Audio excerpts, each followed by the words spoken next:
राम जय जय राम, श्री राम जय जय श्री राम जय जय राम। सज्जनों नमस्कार। भक्ति उदय चैनल में मैं शैलेंद्र तिवारी आपका हार्दिक अभिनंदन करता हूं। आज मैं आप लोगों के लिए धनतेरस के से संबंधित जानकारियां लेके आया हूं। लोग बराबर पूछते रहते हैं कि महाराज ये धनतेरस जो है, इस दिन बर्तन क्यों खरीदते हैं, इस दिन अपने घर के बाहर दिया क्यों जलाते हैं, या अन्य बातें पूछते हैं कि इस दिन मूर्तियां क्यों खरीदी जाती हैं गणेश लक्ष्मी की। तो आज हम इन सभी बातों का आपके पास उत्तर लेके आए हैं। तो हम ये वीडियो में आगे बढ़ें। सज्जनों, इससे पहले आग्रह है कि यदि आप हमारे चैनल पर नए हैं और आपने अभी तक हमारे चैनल को सब्सक्राइब नहीं किया है तो कृपया इसे सब्सक्राइब कर दीजिए और बेल आइकन भी दबा दीजिए, ताकि हमारी नई वीडियोज़ की उपयोगी जानकारियाँ आपको समय पर प्राप्त हो सकें। सज्जनों, अगर वीडियो पसंद आए तो इसे लाइक और शेयर करना ना भूलें। आइए हम आज धनतेरस की जो जानकारी आपके लिए लाए हैं इसके बारे में बात करते हैं। एक बार भगवान नारायण की प्रार्थना करते हैं। शांताकारं भुजगशयनं पद्मनाभं सुरेशं विश्वाधारं गगनसदृशं मेघवर्णं शुभांगं लक्ष्मीकान्तं कमलनयनं योगिभिर्ध्यानगम्यं वन्दे विष्णु भवभयहरं सर्वलोकैकनाथं। श्रीहरिविष्णवे नमो नमः। कार्तिक माह सज्जनों भगवान विष्णु को, वासुदेव श्री कृष्ण को अति प्रिय है, इसलिए कार्तिक माह में हमेशा नारायण की वंदना करते रहिए। आइए हम आपको धनतेरस से संबंधित बातें बताते हैं। कार्तिक माह के कृष्ण पक्ष की त्रयोदशी तिथि के दिन समुद्र मंथन के समय भगवान धन्वंतरी अमृत कलश लेकर प्रकट हुए थे। इसलिए इस तिथि को धनतेरस या धन त्रयोदशी के नाम से जाना जाता है। सज्जनों, एक जानकारी है कि भारत सरकार ने धनतेरस को राष्ट्रीय आयुर्वेद दिवस के रूप में मनाने का निर्णय लिया है। भगवान धन्वंतरी जब प्रकट हुए तो उनके हाथों में अमृत से भरा कलश था, और भगवान धन्वंतरी चूंकि कलश लेकर प्रकट हुए थे, इसलिए ही इस अवसर पर बर्तन आदि खरीदने की परंपरा है। कहीं कहीं लोक मान्यता के अनुसार यह भी कहा जाता है कि इस दिन वस्तुओं को खरीदने से उसमें 13 गुना वृद्धि होती है। इसलिए लोग धनतेरस के दिन नाना प्रकार की खरीदारी करते हैं। कोई बर्तन खरीदता है, कोई इलेक्ट्रॉनिक उपकरण खरीदता है घर के लिए, कोई गाड़ी खरीदता है। इस प्रकार नाना प्रकार के लोग वस्तुओं को खरीदते हैं ताकि उसमें 13 गुना वृद्धि हो।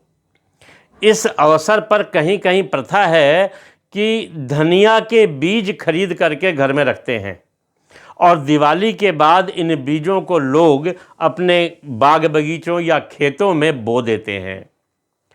सज्जनों, धनतेरस के दिन कहीं कहीं चांदी खरीदने की प्रथा है, जिसके संभव न हो पाने पर लोग चांदी के छोटे छोटे बर्तन खरीद लेते हैं, या अन्य धातु के भी बर्तन इसीलिए खरीदते हैं कि चांदी नहीं खरीद पा रहे हैं तो कोई धातु खरीद लें।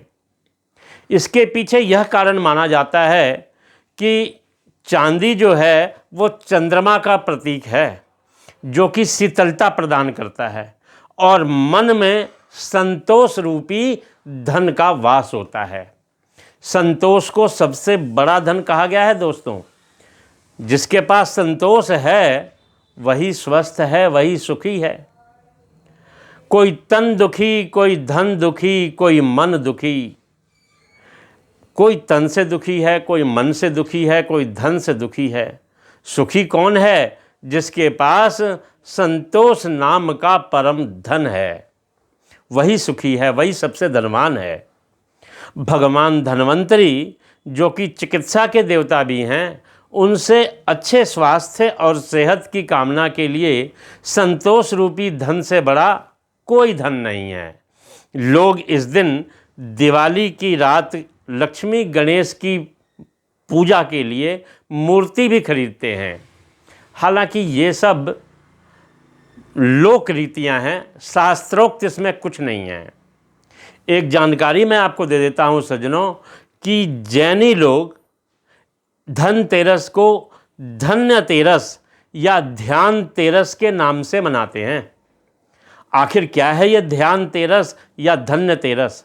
भगवान महावीर इस दिन तीसरे और चौथे ध्यान में जाने के लिए योग निरोध के लिए चले गए थे और 3 दिन के ध्यान के बाद सज्जनों योग निरोध करते हुए दीपावली के दिन निर्वाण को प्राप्त हुए थे।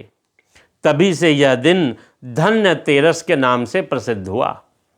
धनतेरस के संदर्भ में एक लोक कथा प्रचलित है कि एक बार यमराज ने अपने दूतों से पूछा कि प्राणियों की मृत्यु को गोद में सुलाते हुए, यानी सभी प्राणियों को जब तुम लोग मृत्यु की गोद में सुलाते हो उस समय तुम्हारे मन में दया नहीं आती? दूतों ने कहा कि हम तो अपना कर्तव्य निभाते हैं महाराज और आपकी आज्ञा का पालन करते हैं। परंतु जब यमराज ने फिर दूतों के मन को भय को दूर किया और कहा कि नहीं सच्ची सच्ची बताओ, तो यमदूतों ने कहा कि एक बार राजा हेमा के ब्रह्मचारी पुत्र का प्राण लेते समय उसकी नवविवाहिता पत्नी का विलाप सुनकर हमारा हृदय महाराज पसीज गया था, लेकिन विधि के विधान के अनुसार हम चाहकर भी कुछ नहीं कर सके। उसी समय एक दूत ने बातों ही बातों में यमराज से प्रश्न किया कि महाराज अकाल मृत्यु से बचने का कोई उपाय है क्या? इस प्रश्न का उत्तर देते हुए यमराज ने कहा कि जो प्राणी धनतेरस की शाम को यम के नाम पर दक्षिण दिशा में दीपक जलाकर रखता है उसकी कभी अकाल मृत्यु नहीं होती।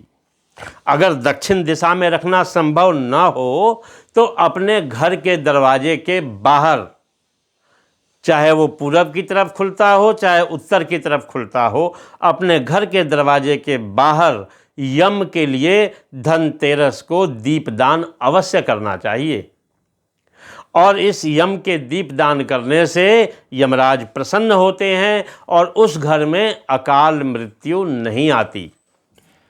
इस दिन सज्जनों यम के 14 नामों से यम को तर्पण भी करना चाहिए।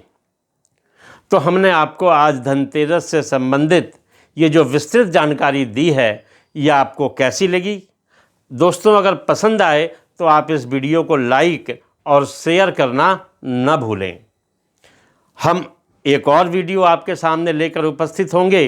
तब तक के लिए जय श्री कृष्णा।